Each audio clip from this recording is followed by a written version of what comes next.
शालेय क्रीडा स्पर्धांसाठीची ऑनलाईन प्रवेश प्रणाली तातडीने सुरू करण्यात यावी अशी मागणी सोलापूर शहर जिल्हा क्रीडा व शारीरिक शिक्षण शिक्षक महासंघाच्या वतीने करण्यात आली। या संदर्भात महासंघाच्या पदाधिकाऱ्यांनी आज जिल्हा क्रीडा अधिकारी कार्यालयात पुणे विभागीय क्रीडा उपसंचालक युवराज नाईक यांची भेट घेऊन सविस्तर चर्चा केली। शालेय क्रीडा स्पर्धांची ऑनलाईन प्रणाली अद्याप सुरू न झाल्यामुळे स्पर्धांच्या नियोजनावर विपरीत परिणाम होण्याची शक्यता आहे। प्रत्येक शाळेतील क्रीडा शिक्षकांना खेळाडूंची माहिती ऑनलाईन भरावी लागणार असून त्यासाठी मोठा कालावधी लागतो। त्यामुळे प्रणाली सुरू करण्यास होणारा विलंब आणखी वाढल्यास जिल्हास्तरीय तसेच विभागीय स्पर्धांचे वेळापत्रक विस्कळीत होण्याची शक्यता महासंघाने व्यक्त केली। ऑगस्ट महिन्याचा पहिला आठवडा संपत आला असतानाही प्राथमिक प्रवेशिका भरण्याची प्रक्रिया सुरू झालेली नाही।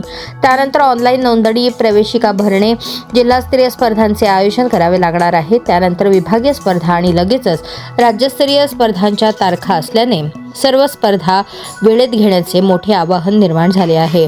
याशिवाय शाळेतील अनेक क्रीडा शिक्षकांवर SRAची